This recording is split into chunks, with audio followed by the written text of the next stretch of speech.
Good morning. We're going to wrap this series up today, so if you're not happy yet, this is it. You got to do it today or never. You guys look like a very, very July-type crowd. Yeah, happy 4th. So what makes you happy? We've been talking about that question, right? What makes you happy? Exactly, man, right. Yeah, you guys are good students, good pupils. The answer to this question is no. What does not make you happy? We've been learning that happiness is more about who than what. In fact, happiness is a result. Happiness is something we sow and then later reap. You can't just walk out of here and be happy if you've been mad. You grow what you feed. You sow your way into happiness. It's an outcome. So as we kind of wrap this series up today, we're going to come to one of the most maybe contradictory ideas that you can imagine as it relates to happiness, but we've all lived this out. In fact, this idea is so contradictory, you're probably going to hear me talk about this today and just kind of think, well, I finally just ran out of things to talk about, or it's a holiday weekend, so I'm just trying to stretch this out or something to get through it. But those of you who've experienced what we're going to talk about today, okay, it's a reminder, I think, of something that we've all discovered as it relates to our own happiness, many of us anyway, and it's simply this, okay? The bottom line is that as long as you're all about you, as long as I like me some me, and that's it, I'm never going to really be happy.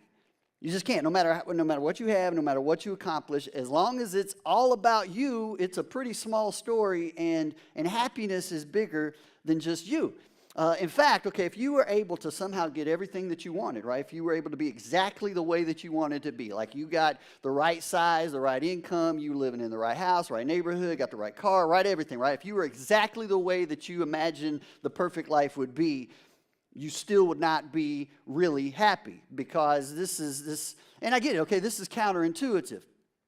We think, okay, just natural. Okay, if I get certain things, if I get, a certain life, have certain ways and certain health and certain looks and certain whatever, right? Then possibly I would be happy. But the truth is, and we kind of know this. This isn't something I'm saying that you don't really already kind of know. But you can't buy your way to happiness. You can't consume your way into happiness. You can't even work or exercise your way into real happiness. It's impossible. And I'm very guilty of this, so I don't want you to take this as me just up here finger wagging at you. We look at other people and we look at what they get, right? We look at what people, the stuff they consume, and I don't just mean consuming food. I mean like consuming stuff. And we look at the way people look, and you tell yourself, you know what, right? I mean, if I could just get that. If I could just look like him, right? If I could just have what she has, if I could live that way, then somehow I'd be happy. Because I look at you and like you seem so happy, and you kind of got it going on, and that's what I want. If I had more of me going on the way you got it going on, then maybe I'd be happy. And our tendency is to look around at a bunch of people, and we see little bits and pieces of what people have, and we think if I could just kind of absorb that and kind of be like that and put that in my life, the happier we'd be. If I had their house, his car, if I looked like him, if I had his income, if I had their kids, right? If I could just be on that education level. Wish I had that, right? Wish I looked like that. We all do that. We compare ourselves. Comparison trap. And then what happens, okay, when all that happens, without meaning to, we start to get too focused on becoming something that we're not. And we don't even know who we are anymore. And again, okay, I'm all about self-improvement. I'm all about discipline and exercise and good things like that. But when you become overly consumed with me, no matter how much progress you make, you become, or you continue to become unhappy, unsatisfied. In fact, okay, think about this. You know what we call a person? We have a name for this. What you call a person who is always comparing themselves to others, adding this from that person, adding this from that person, kind of putting it all together until they don't really even know who they are anymore. Like, we have a name for this person. You know what it is? Frankenstein. That's Frankenstein, right? That's what he was. Frankenstein was pieced together with all these different parts and pieces of other people. And if you're not careful, okay, that's what you'll do with yourself too. You have this Frankenstein type of personality, and you try to piece yourself together with all these people that you've met and all these different things that they have and all these different experiences. And it's just like, okay, I don't even know me anymore. I don't even exist. So you can't consume, you can't acquire, you can't exercise your way into happiness, because all you're consuming and exercising, all you're acquiring in comparison to other people might be in comparison to other people that aren't real happy either. You're just seeing their highlight reels. In fact, this might be the biggest surprise. Some of them might actually be looking at you and thinking the same thing, right? That they wish that they had what you have, and what you wear, and where you live, and wishing they were like you. And you're looking back at them, and it's just kind of crazy. But, okay, and here's the thing that you might have a really hard time believing if you just look at this on the surface. You may not be able to acquire and consume and exercise your way to happiness, but you can actually serve and volunteer your way into happiness. All right, I know. This sounds like preacher stuff, right? So before you get up and leave, lay some sort of agenda, or, I don't have an ulterior motive in this. But this is amazing, okay? This is a life-changing thought. And some of you know this because you've experienced this. And maybe you've never experienced this because you're too busy trying to consume and acquire and exercise your way into happiness that you're never going to. But, okay, if you don't believe me on this today, if you think this is just Dennis being a preacher and trying to get people to do stuff, just go home, okay, get on your computer, Google some stuff, and you're going to find, okay, there's tons and tons of research, all kinds of books and all kinds of articles and all kinds of studies been done all over the world asking this simple question, all right? Is there a connection between selflessness and happiness? Is there a connection between happiness and health and serving other people? And what you're going to discover, project after project after study, they've all come to the same conclusion, okay? Absolutely, yes. There's an undeniable scientific connection. And not just, okay, this isn't just some hidden secret, but it's a very obvious connection between people's happiness, people's overall health, even their willingness, to live outside themselves. There's a connection between that and being generous, being selfless. In fact, one study, okay, I looked at this. University of Chicago, they did what was a study on the most fulfilling jobs and careers. And what they came up with, okay, there was no income necessarily that produced a certain level of happiness. Nobody reached a point as they added more and more. Instead, they found that the job happiness was found within most careers where people cared for each other, taught other people, protected other people, or were connected to creative types of things, like music or the arts. And now this doesn't mean that you can't find happiness in other careers or whatever job you find yourself in, but this definitely points to this connection between happiness and serving others. And there was another study, it was done over in the UK, and it asked the same question, okay, is there a connection between happiness and selflessness? And they actually looked at 40 different studies over the span of like 20-something years.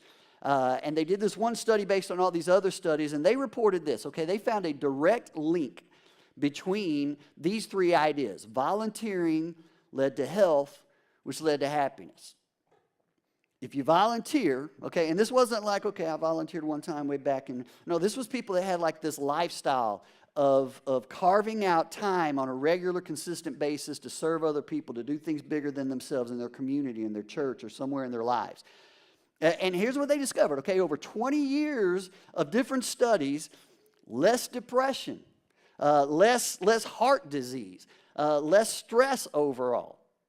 And this was an amazing part of this study too, okay, like teenagers, if you are teenagers, you got teenagers. For teenagers who systematically volunteered somewhere, even in their busy schedules and their busy lives, if they find a way to live outside themselves and serve and be generous with themselves as well, there was a direct link to less drug abuse and far less unwanted pregnancies. Okay, and this wasn't a religious study, this is science, okay? And in this study, they even said, get this, even if your teenager, if you force your teenager to volunteer, that volunteering with a bad attitude still has positive results. So it's still worth it, right? And they said this, okay, teenagers that tend to volunteer ultimately become adults that volunteer and consequently have all these different benefits as well. So it's just like science out there even points to people who volunteer, who find some way within the course of their life to live selfless and generous. People who live a bigger story have an overall greater psychological sense of well-being. Their life is just more balanced, more centered. They just get more out of their life.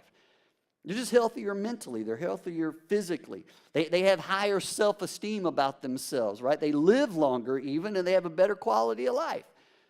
And I know you're thinking, okay, well, just go home and fact check me on this. You should do your own research. I mean, clinical studies like this show that there's an actual link between being generous and your immune system. Stuff like that. It's crazy. But seriously, go check it out. Now how can this be, though? Okay, it kind of sounds like way out there. But if you think about our natural inclination when it comes to being happy, it's to acquire, right? It's just to consume. It's to get stuff and try to look my best. And yet all over the world, like with different groups of people, different times, they all come to the same conclusion that one of the best things you can do for yourself is to not focus so much on yourself. That selflessness leads to happiness.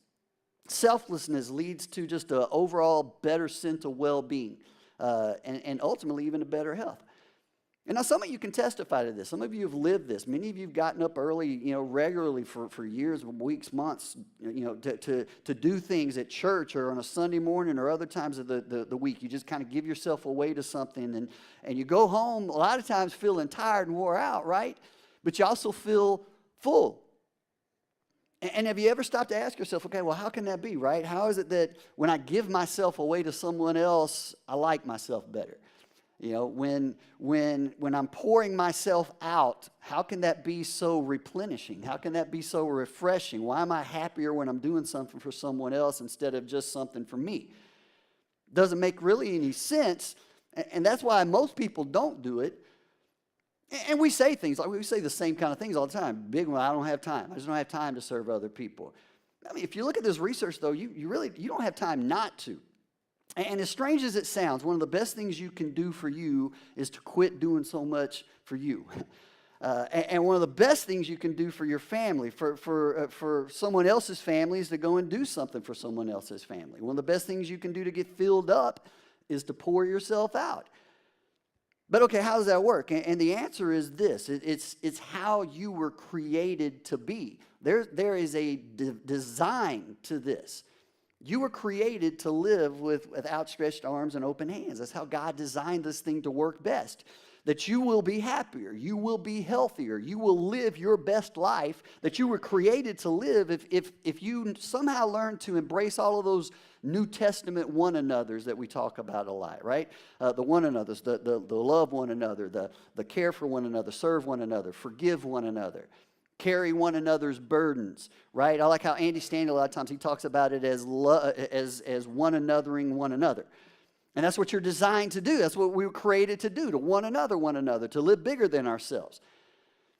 And now, here's the thing. You think about this too. None of us needed to learn how to be selfish, right? It's natural. We were born selfish. Before we had words, we were selfish. Selfishness comes naturally, but you weren't created. You weren't designed to be selfish. Selfishness is the result of brokenness. And you remember a few weeks ago, okay, in fact, we've said this a couple of times in this series. We talk about sin. Sin separates. Sin separates us from God. It separates us from other people. It separates us from ourselves. Well, within the context of what we're kind of talking about today, it goes even deeper because sin kind of tends to separate us into our own little self-centered lives and our own little self-centered worlds. And sin isolates me from you, and it isolates you from me. And it kind of whispers in my ear, okay, Dennis, you just need to spend all your time, all your focus on you. You'll be happier if you do. Just focus on you. You can only trust you. You can only do for you. And yet observation and experience and even research tells me the very opposite, that you feel most filled up when you're actually pouring yourself out. Why? Because this is the way your Heavenly Father created you to operate. And sin has broken that. And we fall for this lie that it's all about me. And ultimately, I'm enough to fill myself up. But time and experience and research just shows us that's exactly not the case. If you want to be happy, if you want real happiness, then you got to find a way to live bigger than just yourself. You will never be happy as long as it's just about you. And when you become the best possible version of yourself, even then. And again, okay, you don't even need to look further than some of the happiest people you know. Think about somebody you know of that just exudes this kind of a happiness. Because some of the happiest people you know are also some of the most selfless people, right? I mean, and you wouldn't want to look like them necessarily, maybe, because maybe I exercise more than them, and you would maybe want their income because maybe you make a lot more money than they do, and but they just seem to be happy. They seem to be content. They're not stressing about all that stuff like you do, and they seem to have a peace with what they have, and they're at peace with what they don't have, and you're striving, and you're frustrated, and you're mad all the time, And you look at their life, and it's like, okay, you wouldn't trade with them, but they've got something you don't have. Which, when you scratch beneath the surface, they found a way to give their life away and live bigger than themselves. And that's just the principle, okay? Happy people find a way to live a bigger story, a bigger life. And the Apostle Paul, okay, in the letter that he wrote to the Christians living in Galatia, they were kind of struggling with this. And he makes this observation. He makes a contrast between these two different approaches to living. And because he's writing to a bunch of Christians, he uses some theological terms, but instead of getting lost in theology today, even though these are some very rich verses, I'd encourage you to go on your own and do a study. But I just want you to look real quickly at these two approaches that he talks about, because here's the stark contrast we've been talking about for these last several weeks, about living for myself, trying to fill myself up, and coming away feeling empty versus finding real happiness. Last week, we remember we talked about pleasure, and we said that, if you prioritize pleasure over happiness, you're going to end up with neither. But if you prioritize real happiness over pleasure, you'll end up getting both. It'll come to you. So the Apostle Paul, he kind of points to that idea again, and here's what he says. Okay, we're going to kind of dropping right into the middle of this discussion, but here's what he says in Galatians 5:19. He says, when you follow the desires of your sinful nature, just kind of the way we're created to be, the results are very clear. It's like if you just kind of went with you all the time, and if you decide it's all about me, he says, the results are going to be obvious. He's probably like, I don't even need to list them out because we already know what it's probably going to be, but he says I'm going to list them anyway, so who goes into this? He says sexual immorality, impurity, lustful pleasures, idolatry, sorcery, hostility, quarreling, jealousy, outbursts of anger, selfish ambition, dissension, division. Sound like anybody you know? He goes on, envy, drunkenness, and parties, other sins like this. And he says, let me tell you again, as I have before, anyone living that sort of life will not inherit the kingdom of God.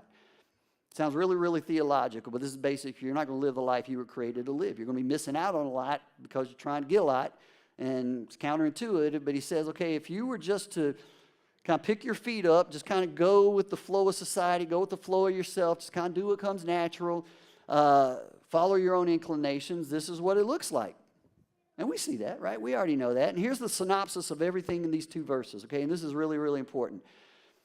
All of that big list is pleasure at someone else's expense. Okay, go back through and look at it. It's pleasure at someone else's expense. That's really what makes sin, sin. When you give into your selfishness, it's pleasure at someone else's expense. Someone always pays the price when you give into your natural selfish inclinations. Even when you get away with it, even when you don't get caught, even when no one holds you accountable, somebody suffers. Somebody pays a cost. Pleasure at someone else's expense. Why? Because all things that have to do with the sinful nature, okay, they're associated with appetites. We've talked about appetites before. Appetites, all these appetites are never fully satisfied, no matter how much you get. When you feed an appetite, it what? Kind of grows. It's like carbs, right? Carb addicted. Keep eating carbs, I want more carbs. Appetites work like it grows. You grow what you feed. When you feed an appetite, it grows. And when you can't fully satisfy an appetite, you become frustrated. You get angry. And so the Apostle Paul is saying, okay, our sinful nature, our flesh, our selfishness, just the natural way, our natural inclinations, just get whatever I want. If you say yes to that long enough and often enough, as hard as you try to fill yourself up and feed that, it's always going to leave you wanting more. And you know that, right? It's an appetite that's never fully and finally satisfied, whether it's an appetite for sex, whether it's an appetite just for stuff, appetite for recognition, for pride, for getting the credit you think you're due. Whatever it is, okay, those appetites are never fully and finally satisfied, and if you give yourself to those appetites, you just end up frustrated, never satisfied, never happy.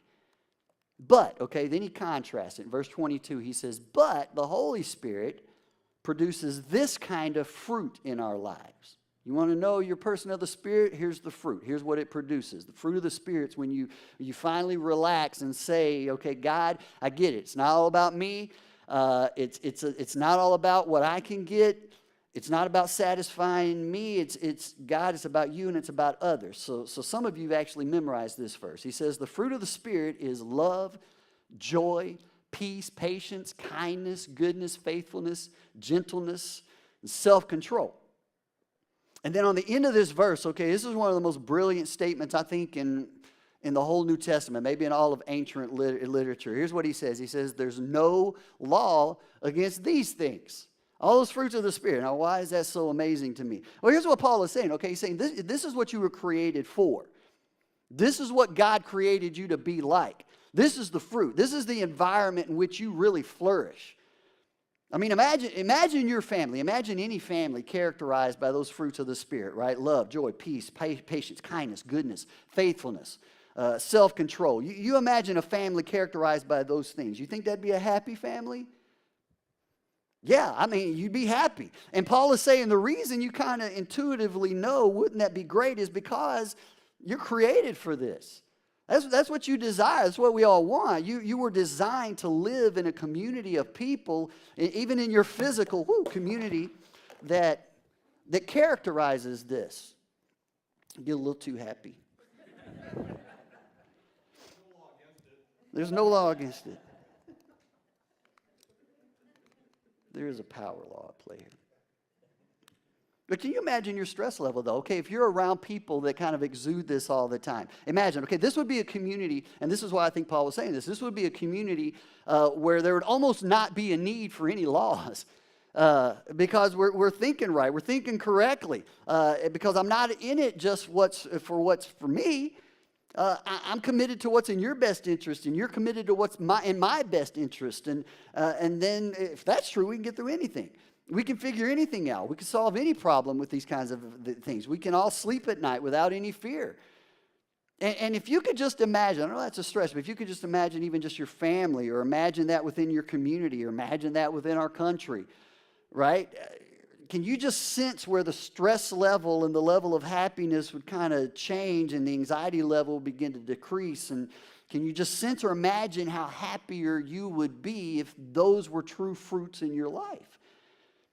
How your family would be, our communities would be, our country would be. And Paul says, okay, listen, that's what you were created for. You were made for this. Like, listen, selfishness is natural, but it's not by design. You weren't created to live a life characterized by that. You were created to live a life by these fruits of the Spirit. Family works better when we're characterized by these things. Community works better when we're characterized by these things. And the Apostle Paul is saying, listen, I'm inviting you to make a choice to come into this selfless way of living. And it might be counterintuitive, but the more selfless you are, the happier you are. So here's a question for you, okay? Just one more little piece of evidence. How do we usually measure the value of a life? Like when you think about the end of someone's life, you go to a funeral, and maybe someone gets up to speak about the deceased, and they never say something like, you know what, this guy, I'm telling you, this guy made such an extraordinary contribution to our community, and he slept with every woman he could get in the sack with. He was angry all the time, and he was jealous, and he was so selfish, and he was envious, and when he was drunk, when he wasn't drunk, he was asleep. He was just all of us inspired by his life, right? You never hear that kind of thing. Of course not. Because those things don't have any value. We think they do while we're living them out, but they make no contribution. Listen, okay, all of that is pleasure at someone else's expense. Because it's all about me. And we know they don't add anything to a life, and no one whose life is characterized by those kinds of things is happy. And they don't make people around them happy. We know it. And yet every single day, okay, I'm tempted, just like you are, to get up and consume my time and spend my energy and all my life on me in an attempt to make me happier and more fulfilled, because selfishness is natural, but you were not created for selfishness. You just weren't designed for it. Selfishness will eventually destroy you. The value of a life, when we think about the value of a life, it's always measured by how much of it was given away, right? That's what we celebrate. And that's intuitively what we kind of know is most valuable. Listen, giving your life away is what makes you great. When a person gives a portion of their life away, when they live generously, when they live selflessly, we look at that individual and we think, okay, that was a great person. And you know what else is true of them? They were content. They were happy. Someone discovered the secret of pouring out is what an individual gets filled up with. And if you want to be happy, you got to figure out a way to live a bigger story.